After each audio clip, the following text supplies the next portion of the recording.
Now, remind me, are you a scuba diver and a lobster fisherman? Yeah, I like to scuba dive as much as possible. And I've only gone lobster diving a handful of times, so I wouldn't really call myself a lobster diver, but it's fun to give it a try. Unfortunately, the diving conditions here are not great very often. The water is usually really cloudy, and you can't see your hand in front of your face for most of the year. So tend to do more diving when we're on vacation. Yeah, from what I remember, lobster season generally in California starts, like Halloween weekend, kind of that time of the year. Right. Yeah. Yeah. About October. It's perfect if you're finishing harvest and gonna try to pick up some dinner. Yeah, absolutely. I figured we'll wait for a few more. I know we had 11 total participants join us. And what we're going to do is we're actually going to allow everybody to talk. So as you come in, you can unmute yourself if you'd like. This way you can join in the conversation. There's only going to be 13 of us, so I don't think it's going to be too hectic. And obviously, for all of you who want to ask questions on the fly, you can jump in and ask whatever you'd like. You could say, hey, stop, can you go back? What did that mean? In as many ways as we can, make sure this is a conversation as opposed to just Anthony and I talking about lobster diving. Where's your picture?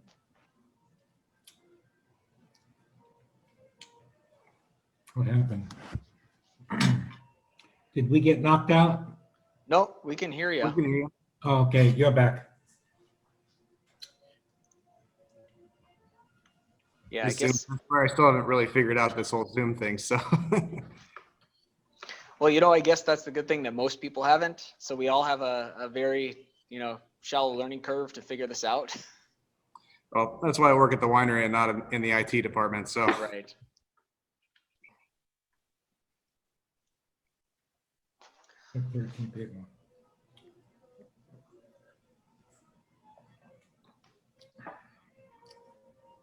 Take more, right? Sure. Will, this is Nicholas. Can you hear me? Yes, I can. Where'd you get the ingredients for the Japanese lunch you're doing next? So I looked online and I said, okay, what is great for our wines that I think is also going to be somewhat Asian inspired. Many of these sommeliers, they actually work at Alain Ducasse and Thierry Marx and Pierre Gagnère, a bunch of these 3 Michelin star French chefs. So it's not that it needs to be completely Asian inspired, but for me, our wines have that savory herbal flavor all the time. So I wanted to do a chimichurri because a steak and chimichurri is fantastic. And I recommended that they use tri-tip because that's very authentic for Santa Maria. So it's a chimichurri that has toasted sesame oil in it, fish sauce. It has a little bit of soy sauce, ginger, and all of these things as well to kind of bring in that Asian element. And so I have a ribeye on sous vide right now, hoping to come out at perfect medium. I'll put it in a cast iron pan to get a crisp skin on it, and then the potatoes and salad to go along with it, and we'll have a nice conversation about food and wine pairings as well. Okay. We're doing tomorrow. Steak and steak and wine. You can't really mess up steak and potatoes, right? Because of wine. Only because of wine, right? Well, I'm gonna get us started here. So, Anthony, the first question I wanted to ask you, and if for all of you who know, my name is Will Costello. I'm the Estates Ambassador for Bien Nacido and Solomon Hills Estates, and Anthony Avila, our winemaker for the estate wine, is joining us today, kind of to have a conversation about what was in your fall pack, whether you were a mixed club member and enjoyed the Solomon Hills 2018 Chardonnay and the Bien Nacido Syrah, whether you are a red wine club member only and enjoyed both the Grenche and the Syrah, or whether you are one of our black label members and sort of got a mix of all of the black label wines as well as your red or white, whichever you prefer. And I guess the first question I wanted to ask for you is, I always like to know serving temperature and at least when to open the bottle. What do you think is the best timeline to open these wines if I want to enjoy it, let's say for dinner tonight at 7:30? Is it something that I should open right now, or is this something that, I can pop and pour and still enjoy in the way that it was meant to be? Honestly, I think you could do either. I tend to try to open up my wine when I'm getting started cooking, as long as it's not something that's going to cook for 4 to 6 hours. For example, I opened these wines up that we're going to taste tonight about 45 minutes ago, just to check in on them, make sure everything's okay, and just give them a little bit of time to breathe and open up, especially because these wines have only been in the bottle since late February. And, we're trying to make age-worthy wines, so they do benefit from, 30 to 40 minutes of being in contact with the oxygen before you plan on drinking them. Yeah, and this is one thing, when I mentioned temperature, I always just follow the rule of thumb, the 20-minute in, 20-minute out rule. And I know some of you have joined us before, have seen that and heard about it. For me, it's if I'm going to drink a red wine, I'm going to take it in my freezer and I'm going to put it in my freezer for 20 minutes. I want it to get cool enough that it's going to kind of showcase what we would consider, cellar temperature, right? If I don't have a wine cellar. But it's not going to get so cold that it's going to shut everything down, especially with something like the Grenache that, while it does have power, it is fairly elegant and, delicate at the same time. For the whites, I generally like to store it in the fridge and then pull it out 20 minutes ahead of when I'm going to drink it, especially for the idea that, hey, I want to taste it through its kind of whole temperature cycle. I want to taste it when it's cold, and you notice how much kind of freshness and acidity there is, the more lime, lemon flavors. And then as it warms up, you get more of the tropical fruits and you get more of the minerality and everything that comes through. Yeah, absolutely. 34 degrees is for cheap beer, not for wine. I think in general, people tend to drink white wine too cold and red wine too warm. There's a sweet spot in the middle there. I love your 2020 rule. The funny thing is, in Las Vegas during the summer, if we want to drink red wine, you pretty much have to drink it out of the freezer. 45 minutes in the freezer, because as soon as it goes into your glass, it starts to warm up. And if you can finish a 5-ounce glass before it gets warm outside, you're doing pretty good. Yeah, an ice bucket's probably not even doing it, huh? No, it won't. I have not invested yet in a Yeti, but I think that's probably the only way you could really keep your wine the right temperature. Sure. Well, yeah. So I guess getting started, this is our 2018 vintage that we're releasing right now. We started with the Bien Nacido Pinot Noir and the Bien Nacido Chardonnay in summer. We're sort of moving through the different wines that we're making for the year. They were bottled in February, and this is kind of just the start of when I generally feel that they're showing up. There is a bottle shock from bottling. Why did you pick the wines for this specific pack, at least for the fall? These wines, I think, drink really well in the fall, especially the two Rhone varieties, the Grenache and the Syrah. The temperatures start to cool off and people are doing roasts and turning the oven on. And those two wines tend to pair really nicely with dinners like that and things. So I think that it's a really appropriate wine for the season.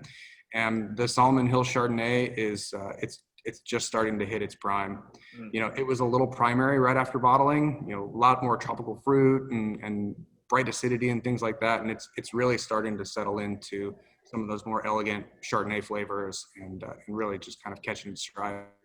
And what does primary mean? What would I get if this was 6 months, or now I guess it's almost 8 months ago when it was bottled? To me, primary, when I use that word, it's almost like a carryover from the fermentation. If you stick your nose, not too far because of the CO2, but if you put your nose in a barrel of fermenting Chardonnay, it has this just kind of beautiful, fresh fruit, and it's really in your face. It's really aromatic. So for me with white wine, the primary characters are those really overt tropical fruit. It can almost be, like banana, very papaya kind of tropical. And as that sort of settles down after being bottled, those flavors are still there, those flavors and aromas, but they tend to recede a little bit and let a little bit more of the minerality and, those other kind of elegant Chardonnay flavors that we all love so much. Yeah, I wrote the tasting notes along with you, and we kind of merged them together after bottling and tasted the wines right. I think they were, March 1st, and I think we bottled on February 21st or something. They were still in shiners, didn't have any labels on them. And I know how interesting it is to go back and read the tasting notes that I took when the wines were just bottled, and how different they are in so many better ways, right? Like the amount of texture, especially, for example, on the Solomon Hills Chardonnay, I wrote in the notes how it tended to be a little more rich and textural and fat at the beginning, and it's kind of gone backwards. It's kind of leaned up and gotten a little more precise. It's very, very cool that happens. It's part of the fun. Wine is alive, and you close the bottle with natural cork, which is alive also. And so just from that day you bottle, you're on this roller coaster ride of the wine evolving, and it's different day to day also. So it definitely when you know a wine as well as I do, from making it, bottling it, following it through this whole process, it's really part of the fun to kind of watch it on its journey. Well, that's the interesting thing about buying a case of wine, right? Unless you have one case of wine and you drink that whole case and then you're done. If you're mixing in other wines that you have in your cellar or collection, it's so interesting to buy something, 10 years ago and get around to the last bottle. I had a lunch with a pretty famous winemaker and owner of a property from Lebanon. His name's Serge Hoshar.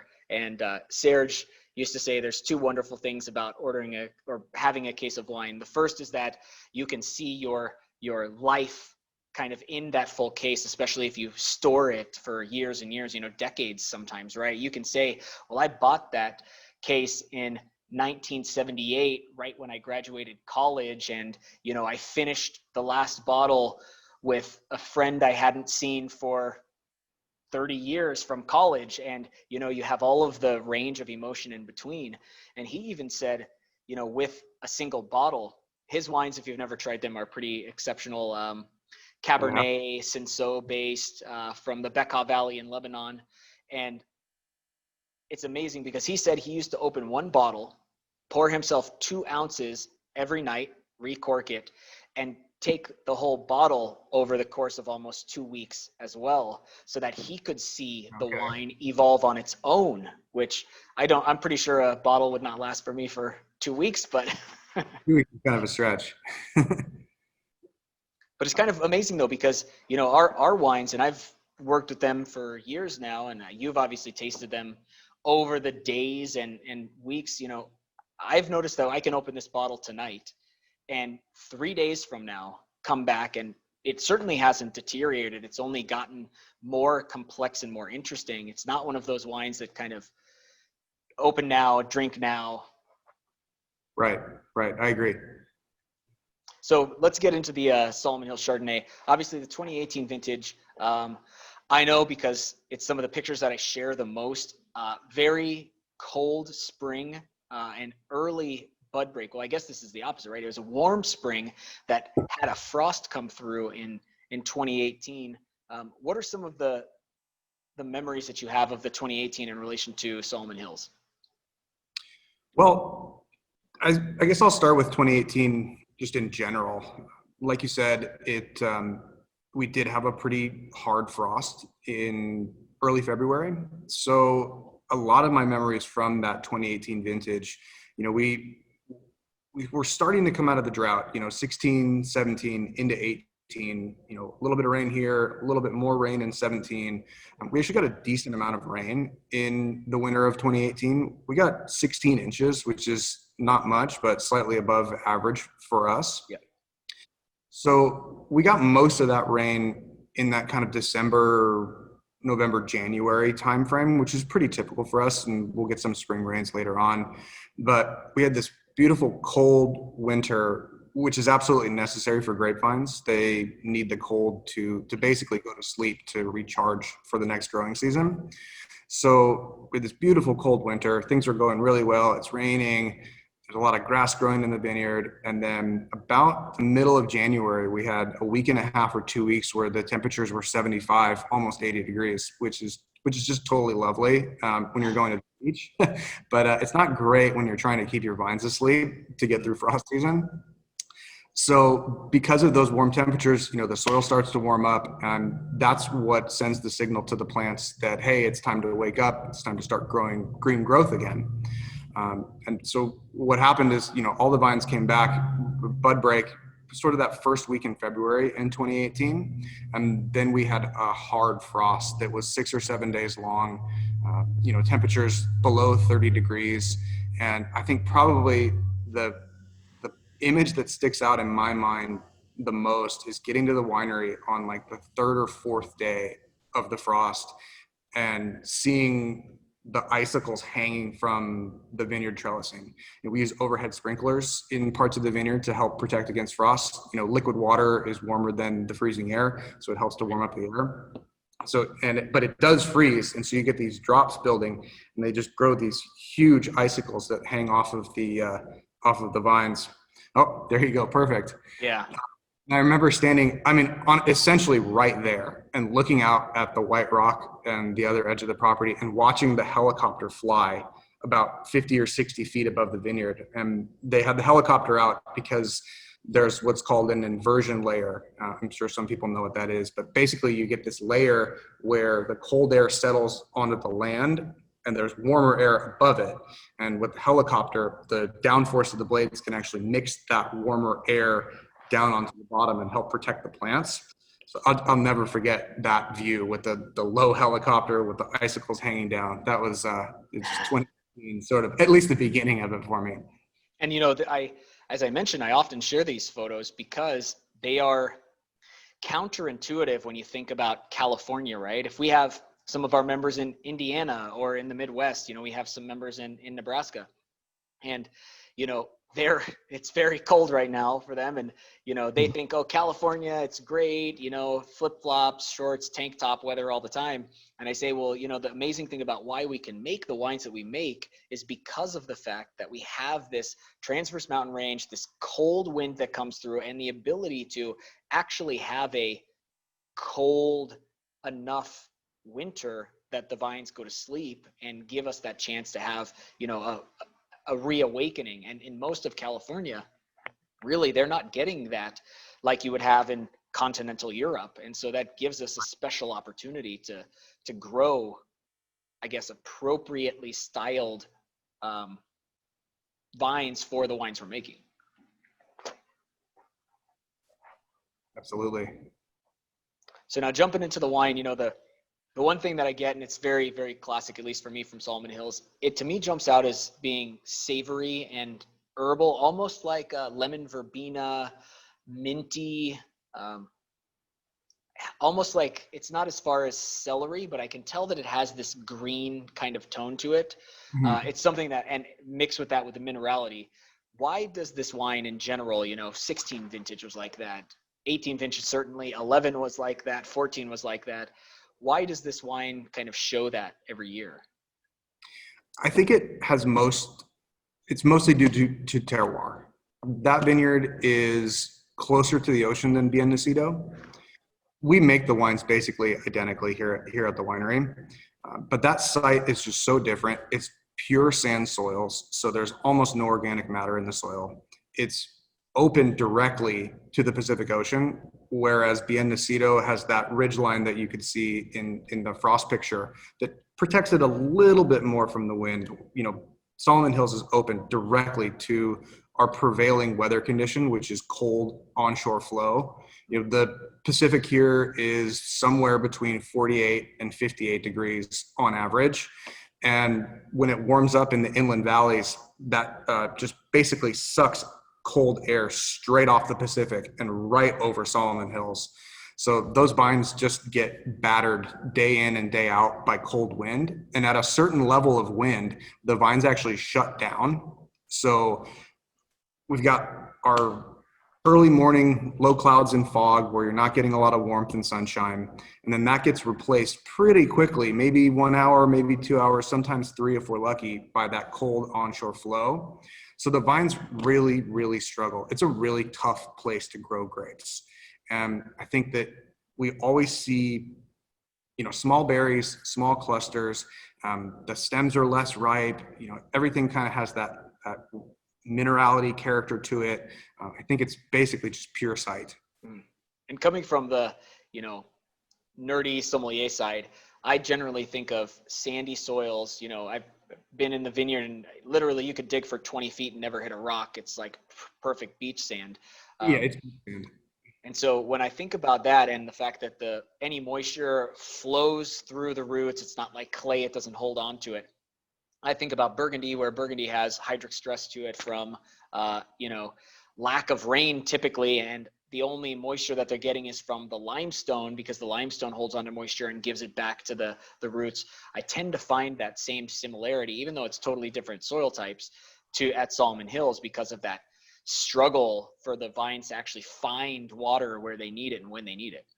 Sure, absolutely. And those same conditions that make the vines struggle so much are what gives this wine its drive, acidity, and concentration.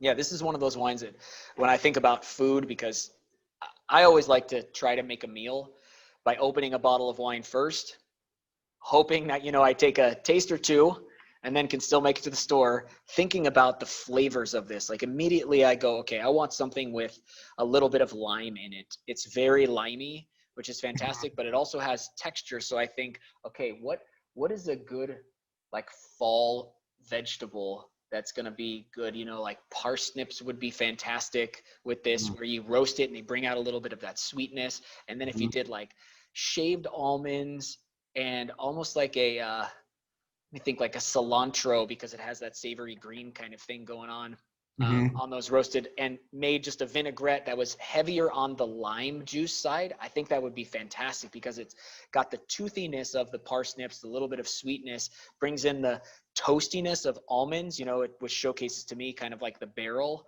character, and kind of wraps it all up in that vinaigrette that matches the acidity character here. And this is a dish that I just came off the top with. It would seem pretty easy to make. Yeah. What do you think? What would you want to eat with this? I actually really like this wine with spicy food. Okay. Especially as it's starting to put on some of that richness as we get further and further into bottle aging. It's just got that really kind of nice driving acidity, but around the edges, it's got a real soft texture to it that I think, can help to cut through, say a big spicy chili verde, maybe even Thai food, something like that. So it's a pretty versatile wine as far as food pairings. Yeah, larb, which is like the ground pork or beef with red onions and cilantro and like lime juice and fish sauce. In Thai food, that would be perfect with this for sure. Now, what about the Grenache? So this is something that we made 56 cases of. I mean, it's kind of crazy to think that such a low number could be there, but 56 cases is, exceptionally small. That's like 640 bottles or something, right? That sounds about right. Why is this something that, we decided to bring back, because we did make this in 10, 11, and 12, kind of put it on hiatus and brought it back. And what is the inspiration for this wine? Because I look at it in the glass and it's pink, see-through, almost the way that you'd expect Pinot Noir to look, but has so much more character, at least for a Rhone varietal, than I'd really kind of think in this environment. Yeah, I think the impetus to make this wine is, again, to just try and showcase the length and the breadth of what we're actually able to do here at Bien Nacido. These vines are planted in a very specific part of the property. It's a really steep hill up at the top of the property, but the hill is southeast facing. So it's actually very protected from the wind. It's one of the warmer parts of the property, which is essential for Grenache. I think, if you had this wine planted, lower down on the bench where it's a little bit more exposed to the cold wind, we might not get there every year. Right. So it's just, another wine that we can make from Bien Nacido that shows the distinctness of the terroir and just how versatile it is. And for me, it's, like you said, it's a really small project, but it's a really fun project. Yeah. I get inspired by some of those Southern Rhone producers, maybe more in Gigonda, A little cooler there, a little sandier soils, a little bit lower in alcohol. Although Grenache is a funny one. You have to watch the acidity and the alcohol because it tends to be a very acidic variety at lower sugar levels. So you're constantly playing this game where we're waiting for the acidity to drop out during harvest without getting the sugar levels high to a point where, you're looking at 2.5% alcohol. And then to me, that's just a little high. You kind of get out of balance. So it's definitely been an interesting project, and I really like making it. I could not be happier with this wine. Well, yeah, the interesting thing about Grenache is when you reference those Southern Rhone varietals, the classic thing to me is like rhubarb, like roasted rhubarb, cotton candy, strawberry jam, black pepper spice, bubble gum, all of these things that generally come from warmer, hot climate like Châteauneuf-du-Pape or Gigondas. And here we have all of the same, but it's backed up by what I would call reserve, right? Where in the Southern Rhone Valley, there's nothing you can do. Those old bush vines in those galets, they're just going to grow and you're going to get alcohol and ripeness. Here, because of the wind and the climate, I get still that cotton candy thing. Like right off the nose, it smells to me like a Bazooka Joe bubble gum that you chewed on with like freshly ground like black and white pepper, like together. It's savory and sweet, but it's almost like if you called it sugar-free Bazooka Joe. Like you could still taste the bubble gum, you could still taste all the strawberry, but it's kind of harnessed in by not getting so overblown. You know what I mean? Sure. You're telling me that we should be including a comic strip with every bottle? Yeah, there's a little rip-off on the back, and you get a comic in or at least your horoscope, maybe. There we go. We'll talk to the marketing department about that. Now, when I think about this, generally speaking, this is like cassoulet kind of wine, right? You were mentioning those fall flavors where you're getting, roast meats and, a little bit more hearty, savory spices, cracked spices and things like that. What's a dish that you would want to enjoy tonight with this? Honestly, I've got my sights set on it being fall, even though the weather has been pretty warm. My fiance and I roasted a beef brisket last weekend that, red wine and garlic and all sorts of the mirepoix vegetables, put it in the oven for 6 hours, turn on one of the Harry Potter movies and just get cozy on the couch. And I think this wine would be stellar with something like that. Like you said, those winter root vegetables, parsnips and carrots, and making me hungry.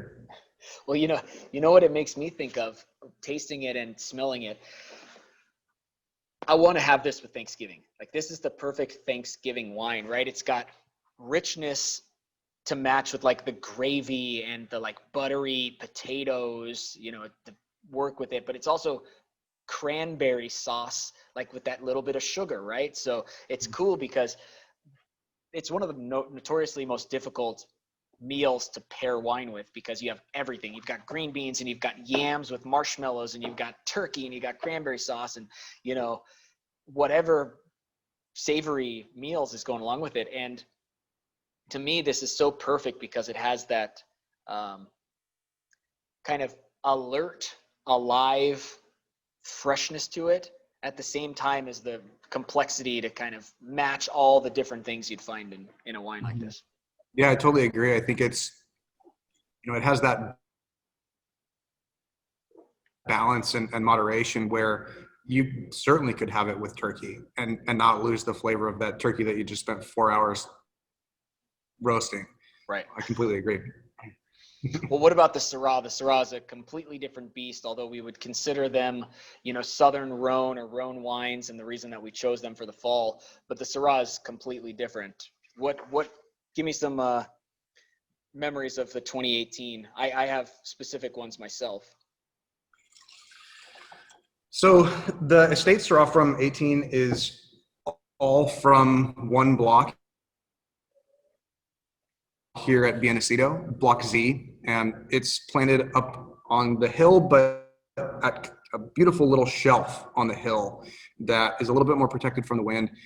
Has a big steep hillside behind it that helps to reflect some of the sunlight back down onto it, so it keeps that spot a little bit warmer. When you're looking to plant these varieties that like a little bit more warm temperatures, you have to pick your spot really carefully. So it's just a beautiful spot, it has a beautiful view. And that section that we get the fruit from up there is actually co-planted with Viognier.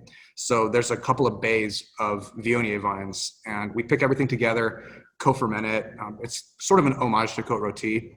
So it's so cool, and it's in the fermenter. You have these jet black little Syrah berries, and then interspersed through all of them are these bright yellow Viognier grapes. And that makes the wine really dark, first of all. It just kind of helps to draw out all of the colors. So you get this really inky black wine. And it also, Viognier is incredibly tannic. Now, if you've ever seen a Viognier berry, they're basically all skin and pulp with very little juice. And so that adds a little bit of structure to the wine. And it also gives us these beautiful background tropical aromatics. It can be like lavender, fresh flowers, and then also, on top of all that, layered sort of Syrah character that we've come to expect from cold climate Syrahs. So I think this wine, I'd have to look at my notes, but we pushed the whole cluster pretty high on this wine. I think this one's about 60%, and it just holds it so well and adds this extra layer of a different kind of tannin to the wine that really helps to sort of complete the the barrel tannin and the grape skin tannin, and then you add this extra tannin from the stems, and it just makes this beautiful smooth matrix that even this wine is a total baby. But even at this point in its evolution, it has this really elegant kind of soft texture to it that I think is just going to age really gracefully with it.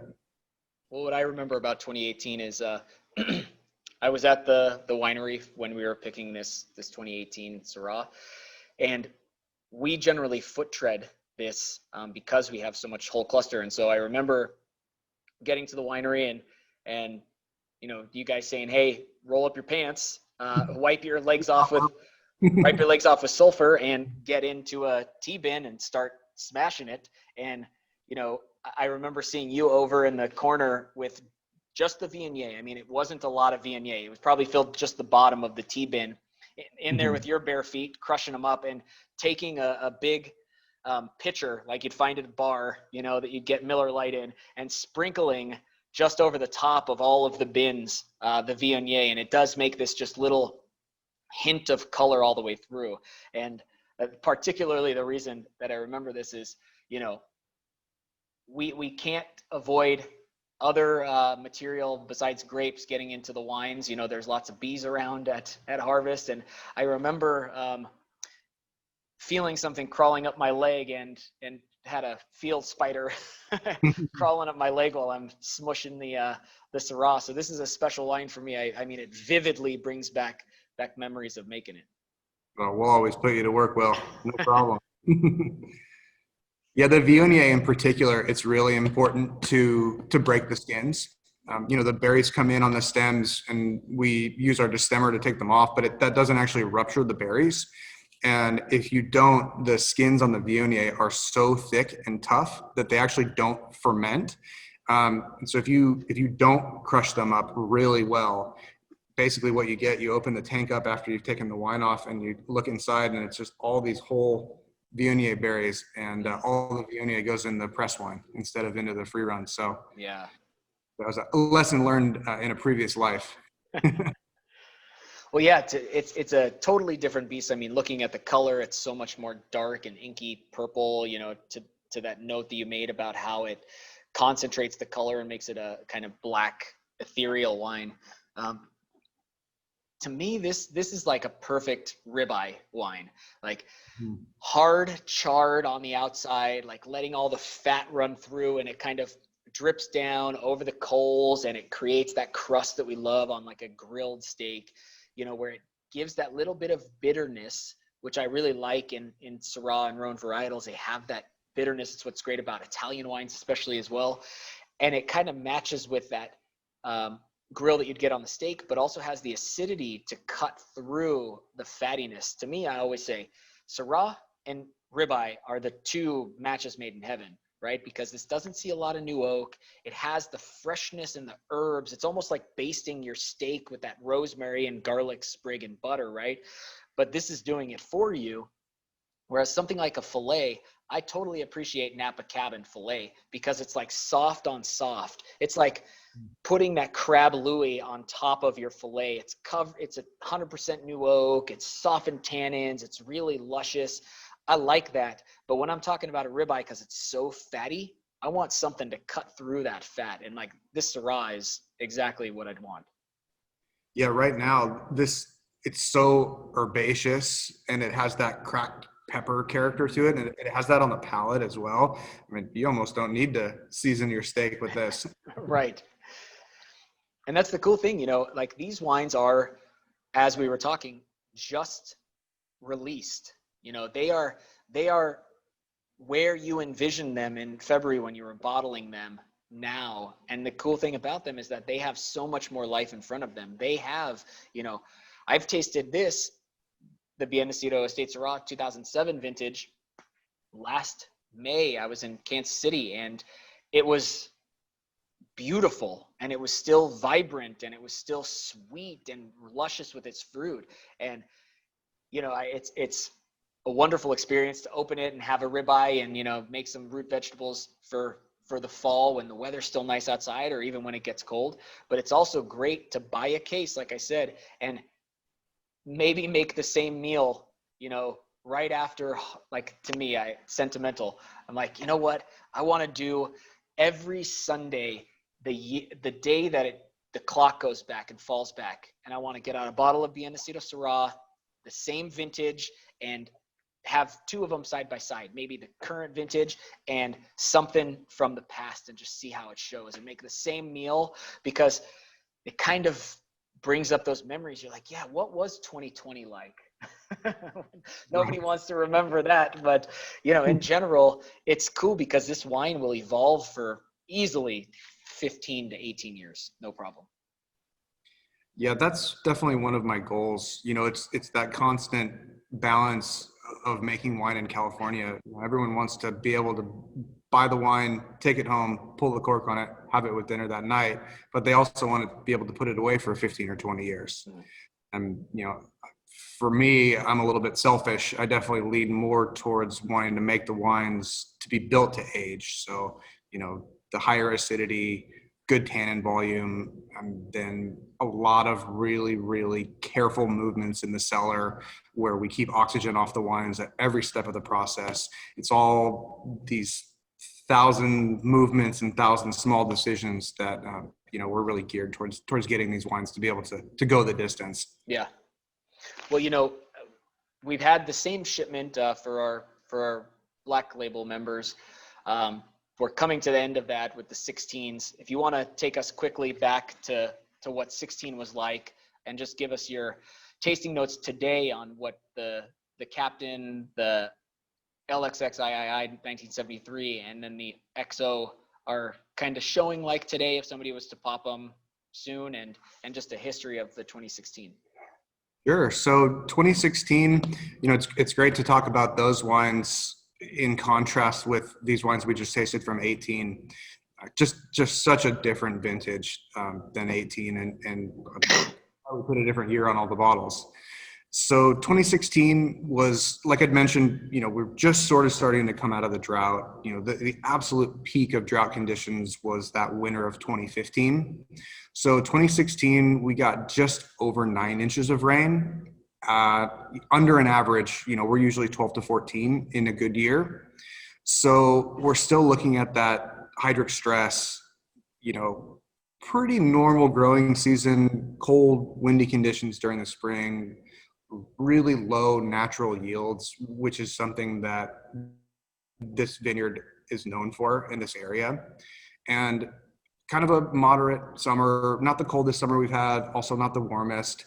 Just kind of cruised into harvest, and with these little tiny clusters with really small berries with thick skins. And that to me is just really illustrative of the drought conditions. You know, the vines are struggling, they're working really hard, but they know that they need to produce fruit so that they can try to reproduce. So the 16s across the board, I would say, are just incredibly dense, really concentrated, you know, and they tend to have a little bit more earthy and herbaceous character to them, you know, in contrast with the 18s that are a little flashier, a little more floral, a little fruitier. The 2016, the Black Label wines are, I mean, they're just starting to come into their own. The old vines, which is all made with Pinot Noir from the original planting in 1973 here at Bien Nacido, on their own roots, no rootstock, which is just incredibly rare and a real privilege to get to work with the fruit from those vines. It's just starting to flesh out, you know, that kind of beautiful Mandarin black tea character that Bien Nacido has, paired up with just this really deep, complex layers that I think you only get with those old vines. You know, there's just, you know, it's like us when we were 18, we thought we were pretty interesting.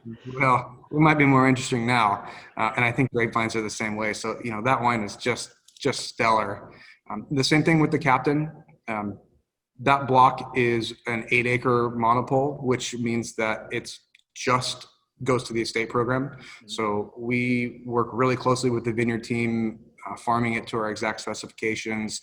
It's a really challenging site, very steep, you know, highest altitude on the property, really exposed to the wind. So we get incredibly low yields up there, kind of traditional to 2016, you know, small berries, thick skins. And for the Captain, we go through barrel by barrel, which is a lot of barrels. And we either pick the 4 or 5 best barrels from that block and put them together to be the Captain. And just has this beautiful commanding view of the whole Bien Nacido property. It's great because, you know, Bien Nacido is a large vineyard, and there's so many different elevations, inclinations, soil types, and we get to work with fruit from all these little different pockets. And, you know, for being from the same vineyard, that the Captain has a really unique voice. And in 16, it's not only unique, but it's very strong. So I actually have a video I'm going to share real quick of that. Hopefully the video is good enough, but let's hope the sound comes through as well. All right. Let's see.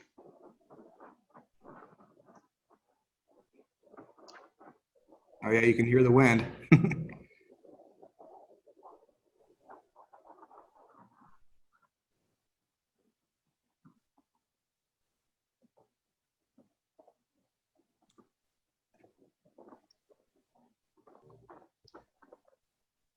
And you can just see how steep it is as well. And that just makes such a cool, complex wine from the soil and the wind and the angle of, you know, exposure. It's all pretty exceptional.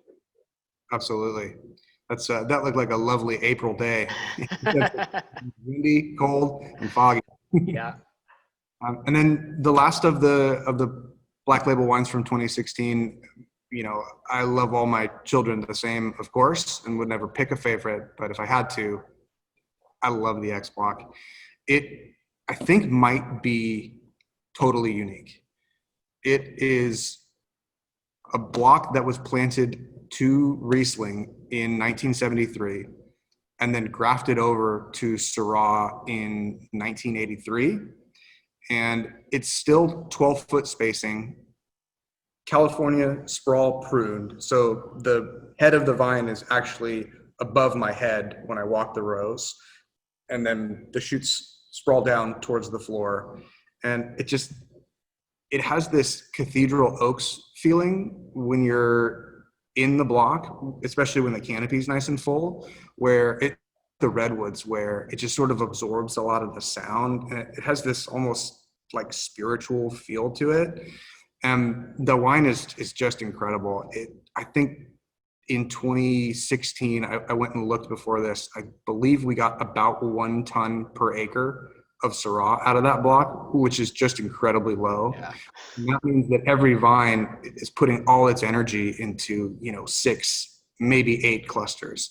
They're just these tiny black berries with really thick skin. So it's just incredibly concentrated, totally different from the estate Syrah because it's in a completely different part of the property, different pruning, different vine age, everything. So it's fun to make the 2 Syrahs off the same property and have them be just such distinct wines. So I love that one as well. Well, awesome. Yeah, I'm really excited to not only taste these wines that are released for our members right now, but also kind of see how some of the historic wines go. You know, one of the great things about, you know, being a member is that they have access to some of our library wines, you know, being able to taste 2014 if we have some of the Syrah available, or, you know, the first vintage of the Captain, which was 2013. Those kind of things are pretty awesome.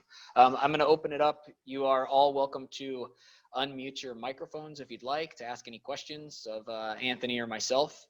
If there aren't any questions, I definitely want to say thank you so much for joining us tonight and for watching this video. We're always excited to not only share deep, intimate details about the wines, but also just to, you know, share these wines with all of you, and we hope you share them with your friends as well. Any questions? Julie, I know you're on. Do you have anything to add? I just wanted to say thank you. Hi, Anthony. Hi, Julie. Very educational. Thank you. So yeah, if anyone has any questions, you can always feel free to email me, call me. We have gift memberships. I am happy to walk you through that process at any time. And we are starting to take holiday orders. So I am available, and thank you. This was great. Can we take a question? Yes, absolutely. Absolutely. Okay. Yeah. Is there any benefit to decanter a 2018 wine, red wine? I generally don't decant Pinot Noir or Chardonnay. They have a natural delicateness to them where they don't really need that big influx of oxygen to allow them to start opening up. But I would say with the Rhone varieties that you absolutely can decant them, and it might help speed up that opening up process. I think what I generally do is I like to open a bottle, pour myself a glass, give it a minute or two and taste it.